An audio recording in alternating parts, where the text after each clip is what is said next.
30 tahun sudah, Nenek Tarsia berjualan bubur sumsum. Tiap harinya nenek harus berjalan berkilo-kilometer agar buburnya laku terjual. Rp2.000 dari uang yang nenek dapatkan ditabung untuk mewujudkan mimpinya berangkat ke Tanah Suci. 30 tahun. Setiap hari jualan bubur sampai berapa kilo? 2 kilo. 2 kilo itu jalan kaki, Bu? Jalan kaki. Jalan kaki dari desa ke desa itu ya, Bu ya. Terus sekarang perasaannya gimana, Bu? Senang sekali. Setelah bertahun-tahun menabung, 29 Agustus mendatang, nenek berangkat ke Baitullah. Subhanallah. Dari Banjarnegara, Jawa Tengah, Elis Novit, MNC Media, memberitakan.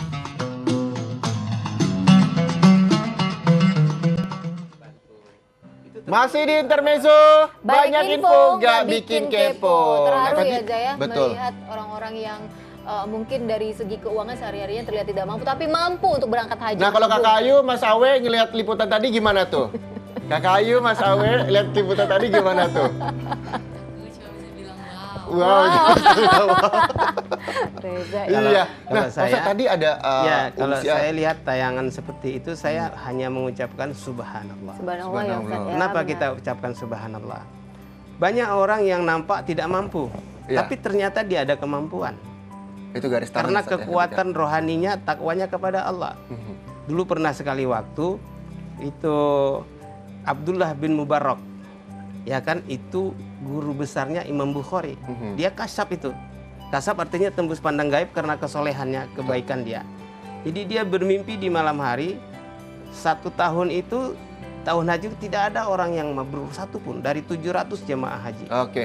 Nah, kita juga mengundang nih Pak Ustadz sebelum kita melanjutkan pembicaraan lagi untuk pemirsa di rumah untuk bisa telepon ke kami di 021 314 1360 untuk tanya-tanya seputar ibadah haji. Nah, berbicara ibadah haji, tadi Ibu coba Iya, menyinggung tadi ada mitos-mitos. beberapa mitos-mitos yang mengatakan kalau umpamanya kita sewaktu di dunia kebanyakan Iya, ngomongin orang misalnya. misalnya nanti di sana dibalas, benar nggak sih Iya, Ustaz iya, begitu?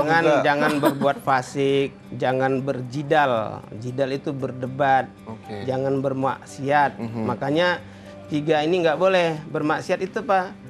Maksiat kecil misalnya ghaddul basar, menahan pandangan mata. Nah, itu sendiri sudah satu amalan kan. Iya. Berarti Makanya kalau misalnya supaya kita jangan terkena seperti itu, sebelum kita berangkat itu dibekali dulu rohani kita. Oke, berarti selain takwa, pembekalan rohani, ikhlas juga ya Ustaz ya? Ya, ikhlas juga. Karena ikhlas ini kan syarat amal diterima itu ada 3. Apa itu? Pertama, dilandasi iman yang sempurna. Yang kedua? Yang kedua, dengan cara Nabi, mengikut Rasulullah SAW. Yang ketiga, ikhlas. Ikhlas. Kalau nggak ada salah satu dari yang 3 ini, tidak diterima amal seseorang. Ketika ada 3 ini, ibadah haji, insya Allah ibadah hajinya mabrur. Mabrur. Nah, ketika kita kembali ke Indonesia dari Arab Saudi, supaya haji mabrur itu tetap tertahankan, kan banyak yang udah pulang dari ibadah haji, pulang dengan bawa tentengan banyak, jadi jatuhnya sombong gitu, ria. Itu yang saya bilang tadi. Padahal niatnya baik, Nah, mau itu yang saya bagi-bagi bilang Ustaz. tadi, haji dunia berangkat 1 kopor, pulang 5 kopor. Berarti itu Itu namanya gimana jalan-jalan ya Ustaz ya? Nah, jalan keluarnya sebenarnya itu setiap saat di sana diberi bimbingan. Kan ada kafil, ada mutawif, ada pembimbing haji. Nah, saya kebetulan waktu itu ikut juga. Iya. Jadi segi itunya yang kita selalu bicarakan dengan jamaah supaya mereka itu tahu dan sadar. Begitu dari mikot itu dia sudah mulai jalan, dia sudah pakaian ihram, sudah bebas dari segala syirik karena udah serba putih, bersih hanya menghadap Allah Subhanallah. Di situ air mata bisa bercucuran. Oke, Ustaz, Bisa satu lagi nih, membayangkan Ustaz. dosa-dosa yang lalu. Iya, Nah. salah satu teman kita ada yang berangkat haji juga nih di tahun ini Ustadz. Kita tuh rame-rame pada minta doa. Doain ini ya, doain itu boleh nggak sih Ustadz? Katanya Boleh. nitip-nitip doa begitu. Bukan nitip doa ya, memang kita harus berdoa. Yang tadi itu Rabbana atina fid dunya hasanah Betul. wa fil akhirati hasanatan wa qina azaban. Itulah terbaik doa. Nah, kalau kita boleh menitipkan doa, kata Ustadz, kalau misalnya selfie, boleh nggak? Kan sekarang lagi banyak tuh yang selfie-selfie di depan Ka'bah, Terus terus diupload ke media sosial. Nah, itu boleh ini nggak? nanti kalau saya ngomong dikira ngeritik. Padahal itu yang benar. Yang paling betul itu hati kita ini yang selfie kepada Allah.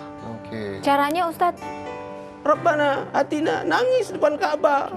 Aku banyak dosa, kan ada 3 tempat doa makbul di situ. Bukan bikin vlog ya? No, enggak dong. Enggak, depan Hajarul Aswad, depan Hijir Ismail, di depan multazam ini doanya makbul. Betul. Nah, Kenapa kalau kita tidak berdoa di situ 2 rakaat sholat? Iya. Oke. Kalau saya di depan layar kaca untuk angkat telepon yang satu ini. Halo, selamat pagi.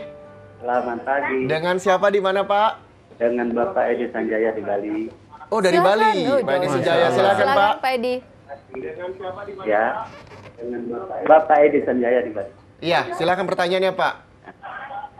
Gini, Pak, saya mau tanya mengenai untuk sekarang kan keberangkatan haji itu kan menunggu waktu.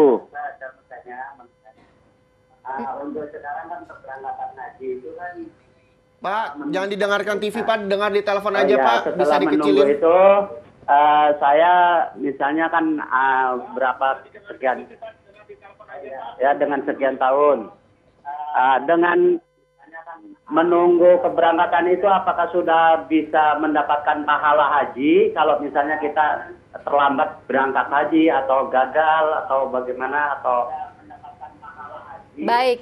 Kami sudah bisa menangkap ya pertanyaan Terima Pak kasih, Endi dari Pak Endi Bali. di Terima Bali. kasih. Itu Ya. gimana tuh jawabannya? Tapi jangan dijawab dulu. Kita jeda Nanti, iklan dulu. Pak Ustadz ya. Ya. Pak Endi, tunggu ya. Usai jeda iklan, Pak Ustadz akan menjawab pertanyaannya. Sesaat lagi tetap di Intermezzo. Banyak info, nggak nggak bikin kepo.